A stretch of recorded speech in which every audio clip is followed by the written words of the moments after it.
Good morning mga Barbie! Welcome to my another mini vlog. Hi, puyat ka na naman at tanghali ka na naman nagising. So yan, nagligpit muna ako ng higaan ko. Then after that, may stress na naman ako mag-isip ng ulam naming tanghalian ng tatay ko. So today is Friday, so ang naisip kong lutuin ngayon is munggo. Yes, munggo. Huy!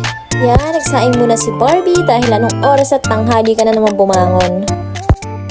For the toothbrush muna si Barbie. Siyempre, bago tayo lumabas, kailangan fresh yung hininga natin, no? Grabing gising yan. Alas 12 na nga pala ng tanghali, kaya pagkainit-init na. Oh, ayan, si Barbie. Kala niya kinaganda niya yung good for 1 month ng tattoo. Habang naglalakad nga pala ako, nakita ko ng aking food rockels. Oh, ayan siya. Pagka pogi-pogi ay... Wow! Ayan, daig ko pa nag-jogging sa sobrang pawis. Pakainit! Para tuloy pinipritong cute si Barbie. Pagbili po. Ayan, bubili na nga pala ako na isasangkap ko sa munggo. Dito nga pala nakatira si Barbie kasi maraming pogit magaganda. Legion 1. Uy! Ate, may discount po ba pag maganda? Charot. Ayan, pabalik na naman si Barbie. Unti lang pala yung mga binili ko dahil may mga ibang sangkap naman sa bahay.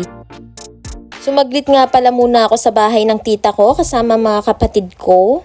Grabe, alas 12 na ng tanghali, di pa ako nakakaluto at ako'y nagugutom na. Yan si Papa, pabalik-balik. Ang akala'y nakapagluto na ako. Yeah, mag-prepare muna si Barbie. Ayan, naghiwa na nga pala ako ng tokwa, ng kamatis, ng bawang, ng sibuyat, sigarilyas at manibahay. Ay, charot. Oh, ayan si Barbie, paansya-ansya, ganda ng pinapairan. Nakalimutan ko nga pala bumili ng chicharon at wala nga pala kaming tubig, kaya nanghingi muna ako sa kabila namin bahay. Uy, Tin, nakakapagod din pala mag-voice over. Oh, siya, mamaya na ako, ako'y muna magluluto.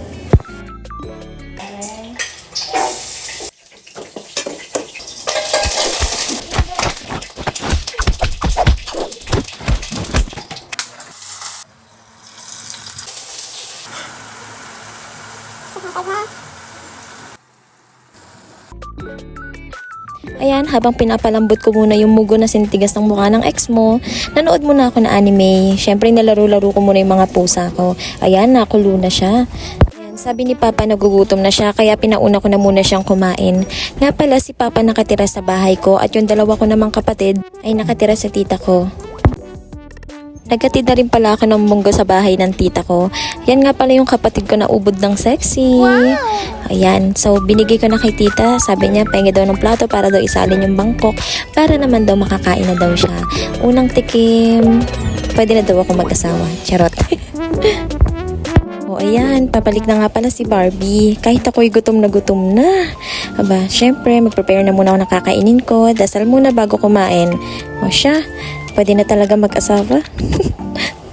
Yan, dito na nga pala natatapos tong vlog-vlogan ko. Maraming salamat. Kansamida!